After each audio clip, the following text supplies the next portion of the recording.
Hey there, how's it going, Bill? I'm doing great. How are you?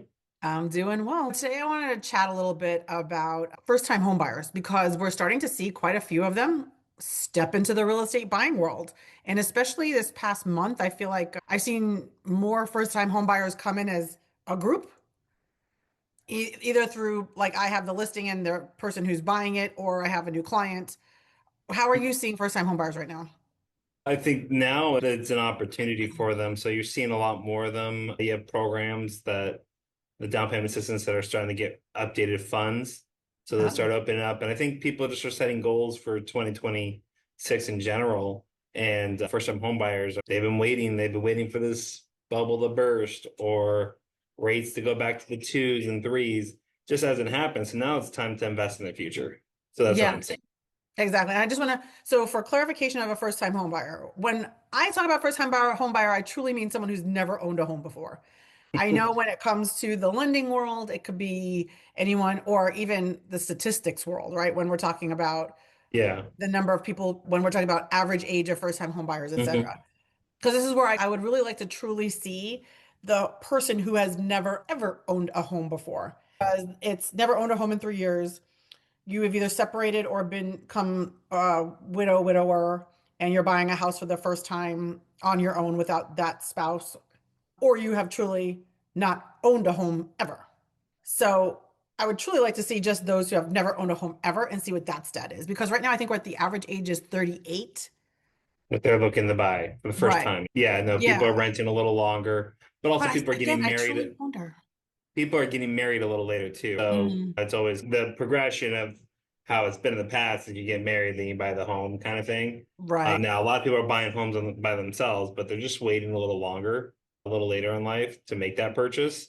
But you were hitting on first-time home buyer. First-time home buyer in your world, your side of the world, is that true, never owned the home before.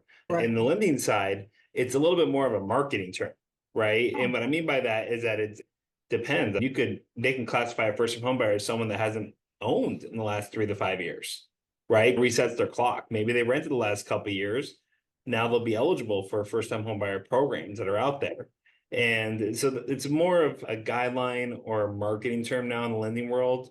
really like to get rid of that word. Like, I want to really truly reclassify first time because it Yeah, is such a well, different, it's such a different group of people, right? Like yes. someone who's owned in the last 3 years, they may have owned five other houses and they had to, maybe they took a job overseas and now they're Mhm. back in the States, or maybe they were deployed or something. There's these things, and it's like they are a different buyer than your true first time home buyer. And I feel like Correct. they need so much more education for your true first time home buyer because they've never gone through the process before. Correct. And even people that haven't purchased in the last 5 years still need a re-education of it. In my opinion, I barely remember what I did yesterday, right? Whereas if it's been a few years since I purchased, I worked with plenty of clients that it's been a few years since they purchased. They don't remember the process and the couple opportunities there are when you're buying a home. And it's just re-educate them in general. So I think that clock resets them. But I get what you're saying is that true first time home buyer that's never owned. That's a different, when you close, those are people that you love to work with, right? Right. Those are the people that you just when they get to the final table and they're signing and they're nervous, they're handshaking, they're just so excited, right, to buy a home, to finally own a home. It's a different kind of experience.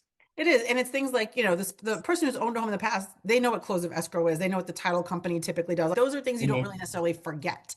When you're talking to a first-time home buyer, you have to remember they don't know what title is. You can't use acronyms like COE. You need to fully explain things a little bit better. And you have to be careful with the fire hose information too. I can sit down and talk to a first-time home buyer and I can try and spew all the stuff we do and all the but if, except when, the but maybes, and talk about a deer in headlights, and it like glazes. These poor buyers just get too overwhelmed. And it definitely has to be a system where you're breaking it down, especially the person who's never owned the home before versus someone who has owned a home before. And you can say, you may be able to say things a little bit more, a little higher level versus very intricate, specific details. And it's funny because there's questions I'll get asked, and I sometimes forget because we've been doing this so long. You think you've taken a far enough step back, but you may have to go back a little further. Just a lot of check-ins when you're having conversations with first-time homebuyers. And one of the things that comes up in some of these conversations is sometimes there's this misconception that there's a specific like first-time homebuyer program that they want to get. And I think a lot of them probably think back to maybe they had heard someone say, or maybe a parent or an older person around them had said something. There were times in the past where there have Hmm. been like credits given via tax stuff and all those things, but there are no real right now for per se. You're a first time home buyer, so therefore we're going to give you a percentage of something towards a down payment, or we're going to give you less of an interest rate. Like nothing like that exists. There's only certain programs that there are within the lending world that maybe a first time home buyer can qualify for. Not saying that being the first time home buyer is the qualification, but they have to have other things as well. Yeah, so there are down payment assistance programs, DPAs is what we call them, and those are still available. They're being refunded. They're usually state funded. Now, are But the there some truth, DPAs that are only specific to first time home buyers, or can almost anybody? well, no, it's usually for the original definition that I was talking about, not So owning your or lending definition. yeah, the Okay. lending definition, like Mhm. not owning the last 3 years or 5 years, or potentially just not having ownership in general. You could have sold your home a month ago. There's one that allows us to still do that down payment assistance program. And I think the difference, because I personally did one of those federal programs back in 2011 when I bought my first home, had to amend my taxes and get all that, get the tax credit refund. But I didn't owe back that money per se. Whereas the down payment assistance programs, a lot of those either require 3 years of being in a loan until it's forgiven, or you're Mm-hmm. paying it back over time. Okay. So it's just fronting you the money. Okay. But it's a great opportunity for a first time home buyer that might, or even a buyer in general, that maybe just doesn't have the 3.5 or the 5% to put down, or in sometimes cases the three, or they just want to keep money liquid, right? Because buying a Right. home isn't cheap. Things do break occasionally, right? So keeping the money they've saved up in their bank account is something that might comfort those first time home buyers. And it all comes down to the budget, right? Because you put in your own down payment versus the down payment assistance programs, the rates are much different, right? They're not identical. No money is free money. So sometimes when you go doing the down payment assistance programs, that rate might be a little higher. Right. So Mm. it's all comes down to that budget. Okay, what's going to work for you for your monthly budget? Does it make sense for you to invest 3.5 down, right, to get a lower payment, $150, $200 lower payment, right? Yeah. Or are you able to have that higher payment and keep that 3.5 liquid, keep it in your bank account? So it's just And those are the conventional conversations you're having. conventional has a 3%, but you said that for first time home buyers, but that requires a fairly decent credit score. And do you need to have better assets or anything, or what would be a conventional? Really, it's all about that underwriting software that we have to push it through to make sure we get and approve eligible Okay. when we're doing those 3% down. It comes down to debt to income a lot too.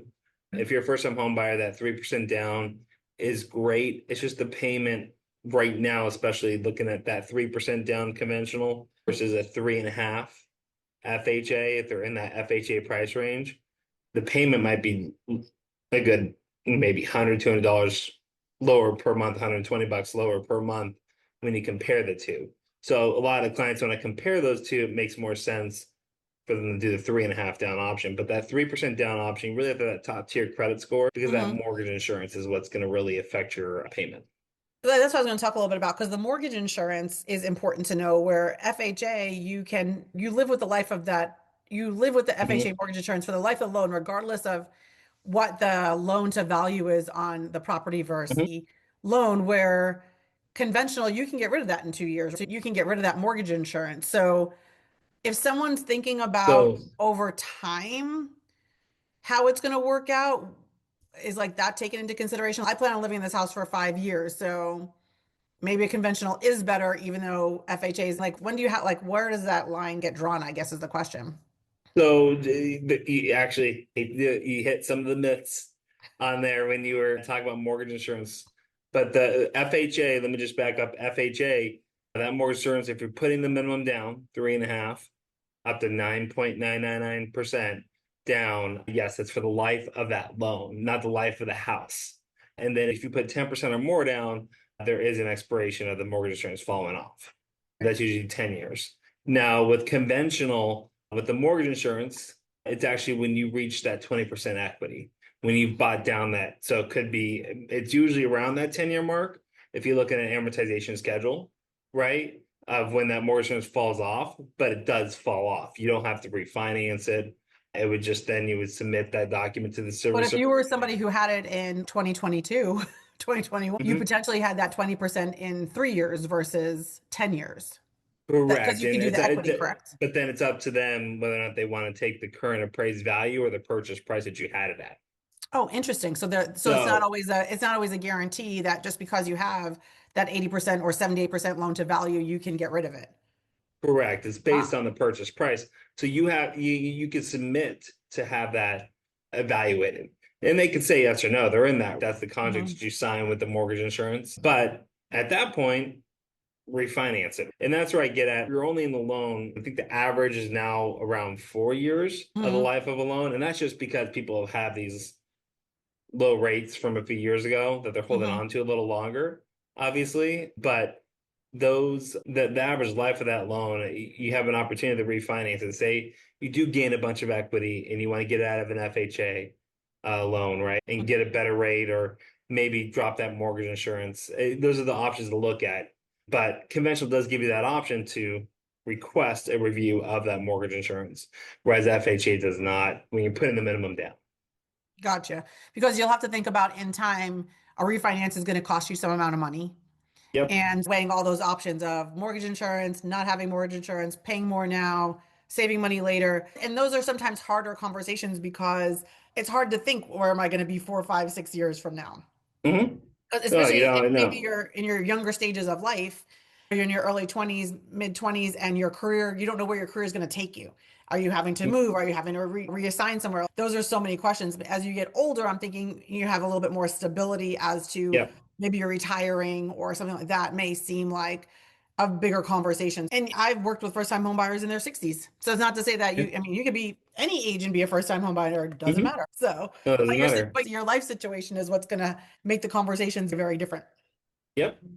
And So, in the end, it's just important talking to me and you and get the options together that works for them. And budget wise, those are the tough conversations I have with every client all the time, yeah. every day. So And there work those get together. people don't always they'll say yes to your questions, even though they don't understand exactly what's happening. Mhm. I think I want to stress the most is we understand questions and we are okay to repeat ourselves multiple times. I'll even draw pictures, whatever it takes, because everybody's a different type of learner, right? So I remember one time I didn't understand, I couldn't figure out the downs in football. Like it was really confusing to me. I didn't understand like how you get to downs until someone like got so frustrated with me, they literally drew me pictures on how the down, oh, that makes complete sense. So it's sometimes working with a client until we figure out like how do you learn best and how do you absorb this information best and making sure that you can feel comfortable. So don't ever say yes to a question if you really don't know you don't understand what we're talking about because we're Yeah, totally okay to explain it differently. Have someone else explain it because sometimes we don't even know how to explain it differently. So exactly. we offer lots of help and assistance, especially for first time home buyers. And I'm saying first time home buyers from people who have never ever owned a home before because that's important. And also I have a TikTok channel called Never Owned a Home for people who have never owned a home. It's just the basic processes. We have a lot of questions, and these are easy to run through and step by step, easy, like small bites, little bites, right? How do you eat the elephant? One bite at a time. How do you buy a house? One tiny step at a time, because Yep. there's a whole lot of steps in there. And sometimes there's detours and forks in the road, and then bumps, divots, and Oh holes, yeah. and there's sometimes trees in the way. There's just like a lot of stuff. But it is what it is. That's just the pleasure and the fun and the journey. There's so many cool emotions that go into buying a house. There's excitement, there's fear, there's anxiety, there's You get love. all the emotions bundled up in one You do, and sometimes through they the all come out at the process. same time. Yeah, It's but we navigate through it. That's what's important about it, every one of right? them. And There's there's always a always an answer solution. to the solution. There's always an answer to the problem. There's always a solution, right? Sometimes it's not our favoriteest thing to change up where we had to be, but we can't always predict things, but that's okay too. It's not unusual for me to be like, huh, that's new. And I've been doing this 22 years. Yeah. Things just change. It's okay, but we pivot, we Mhm. change. I hate the word pivot, sorry. And we will redirect. I'm so over pivot. But we just make things work. Yep. And this is why we like named our team Breezy Street, right? We just want to make things as easy as possible when someone's doing this process, when they're going through this journey. Because Mhm. we understand we want it to be fun. This may be your first time doing it. So we want to have a good time with it. And we want to be smart about it. So we're just going to do all those things. Yep. And that's why you and I work so well together. We have fun doing it, but we get through it. We figure out the solutions, Yeah. and we're customer forward. Yeah, So absolutely. Absolutely. Thanks again for being here this week and hanging out and chatting first time home buyers. I know we've talked a little bit on the surface about them before, but you know what? I feel like this time of year, especially right now, I'm seeing more and more of these buyers in the market. I want to prepare everybody for it. yep. And No. yeah, Give us a call and we can help. cool. All right. I'll of course put our contact information in the comments. So please feel free to reach out. Any question. I always say the only stupid question is the one not asked. Every other question is important. Yes. So if you 100%. have it, it's okay. Just ask it. Bill and I can both answer it. We probably answered it a million times in the past. Yep. Awesome. 100%. All right. Thanks, Bill. Yep. No problem.